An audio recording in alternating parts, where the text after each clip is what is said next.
Hello and welcome to today's Meet the Charity. I'm Laura Augustine, Volunteer Support Officer for Action Together Rochdale, and today I'm joined by Dianne from Rochdale Cycling Without Age, who's here to talk about who Cycling Without Age are, the work they do, people they support, any current volunteering opportunities they may have, and how you can be involved. Hi, Dianne. Hi. So, could you start by telling me a little bit about Rochdale Cycling Without Age, the work you do and the people you support? Yeah, we're just a small local voluntary organisation. We're based in Littleborough and Pennines Township. We are part of a global social movement called Cycling Without Age, which started in Copenhagen in 2012. And the idea is that we try to address loneliness and social isolation for older people, getting them out on a specially adapted bike known as a trishaw.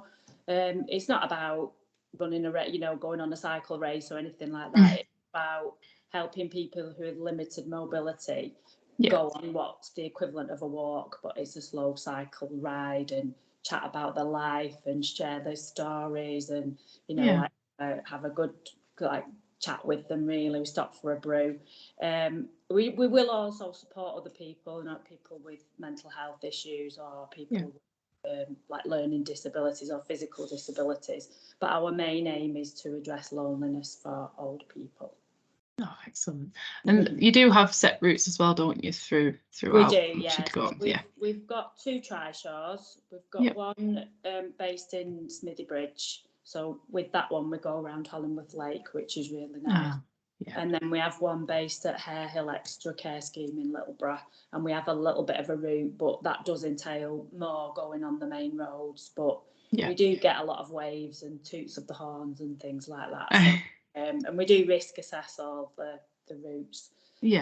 And that the rides, they're fully insured. We're insured for public liability and employee liability and everything like that. So we're all covered from that point of view. Oh, excellent. It's always nice as well getting a beat on a wave if it's in a nice way. So that's always nice to hear as well. It is. It's good. It's and all the shops wave at us and Oh, bless. It is good. Cool.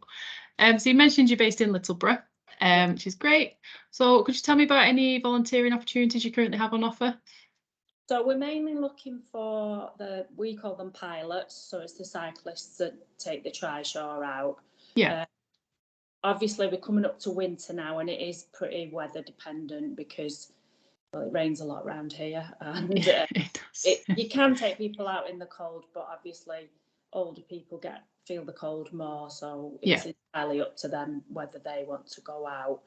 So we're looking for the cyclists. We're also looking for somebody to help us with social media content and support with IT, because that's not really we haven't got anybody really up on that. I mean, we're managing, we're getting by, but thought maybe your student in IT or somebody that's good with social media, it wouldn't need a lot of input, but it's good to be part of the team, really. But so they're the roles we're looking for. I mean, how can volunteers apply for these roles?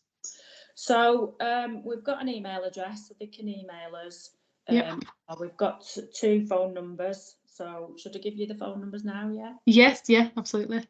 So you can ring 01706 508 140, or we have a mobile which is 079 380 33542.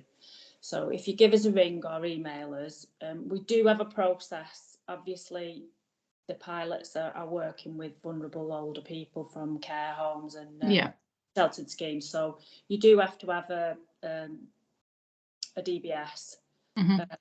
But we'll manage that process. But obviously, we do need you to fill an application form in.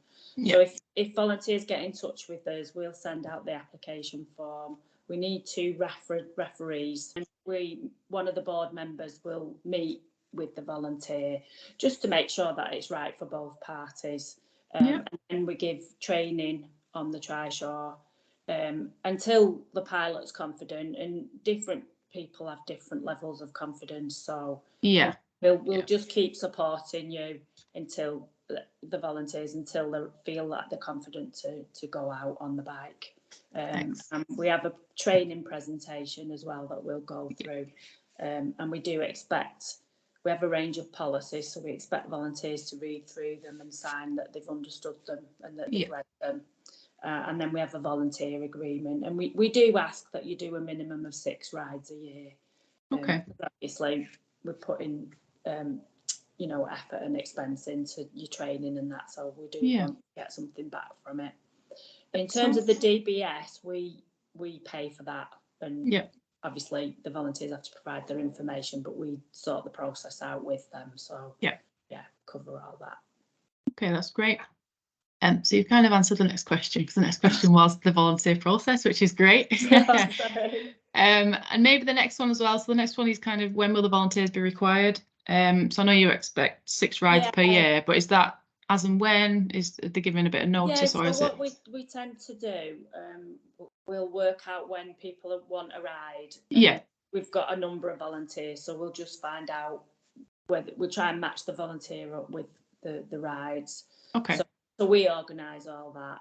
We do. It is quite nice if you get the same people and then you build up a relationship as well. So but we just organise that. We'll email you or ring you and say, can you do this ride?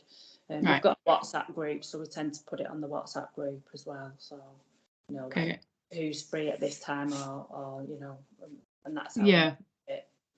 I think the WhatsApp group's a great idea. Especially for sort of supporting and working with volunteers. So it's just a quick and easy way of getting in touch. And it tends to work really well. So that's a great idea. So are there any specific skills training or qualifications required? I know you've touched on the DBS. But I think a basic, understanding of cycling and the highway and how to signal and stuff like that, because we are on roads. But also, I think more important is if you're a chatty person and you're comfortable chatting to people, and chatting to the passengers, because I think that's really what they get out of it. It's nice to get out in the nature and get out of the flats and where they are, but it's the talking to people that's really the quite important thing about it. Yeah, definitely. It's communication, interacting. Quite a lot of, especially if they can't get around a lot, they won't necessarily get out and see many people. We do get some people, we had one guy, he'd not been out of the flat since February. Wow. Okay. So, and we do, when we're at the schemes like that or at a care home, the staff help us to get the passengers onto the trishaw. And sometimes they'll, if it's a care home, the staff come out with them. Right. Okay. So that helps as well. So we did take some people out from a care home in Littleborough, but we just went round the park. So Oh, it's nice. It sounds really nice. They really enjoy it. So. And it makes you feel good as well. You the pilots get something out of it. It is very uplifting. Oh, great, thank you.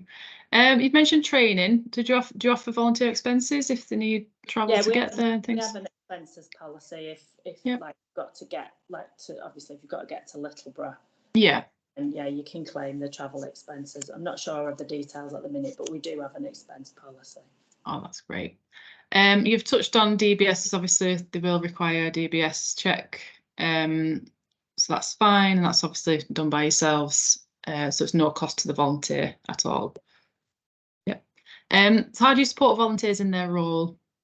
Well, we're quite a small group, and we just we get together every now and again. We do and we'll make sure people are comfortable and give them the advice. And we do have the WhatsApp group, and if people are struggling, they can always ring me and I'll talk them through stuff. And we do. We don't have anything necessarily formal, but obviously we do meet up. I know the people that are going out on all the rides, and keep in touch with them, make sure they're comfortable with everything. And so. Excellent, that's great. And how do you show appreciation for your volunteers? Well, like I said, we have we did a lunch. We went out for lunch. And the volunteers that way. What I was thinking was, as we build up the volunteers, we will have a few sort of social events, camping bowling or something like that, just to thank the volunteers for everything that they do. Oh, that's nice. Yeah. Excellent. Well, I always say there's nothing better than a thank you. think that goes a long way. So that's great. Yeah. And finally, so how can people get in touch with you if they wish to access your service? So apart from volunteering, if say someone knows someone who could do with who would benefit from coming out on the Trishaw. Yeah, it's the same process really. Just drop us an email or give us a ring on one of the numbers, and then again, the passengers have to fill an application form in just so they've got the details. So I usually go out and visit them or send it to them in the post, and then we'll organise a ride from there. So okay, that's great. Would you be able to just read out the email address as well? Yeah, it's rochdale@cyclingwithoutage.org.uk. That's great. Thank you very much. Well, that's it for today. Thank you very much, Dianne. That was very informative, and it's excellent service that you offer and much needed. There's nothing worse than feeling lonely, and isolated. So it's really great. As Dianne said, you can email the email address you stated or contact on the phone numbers if you're interested in volunteering. We do also have the roles on our website, I think, don't we, on Action Together? So actiontogether.org.uk. If you want to click on the volunteering link, and you'll be able to find the role on there as well. Well, thank you very much, Dianne. Thank you.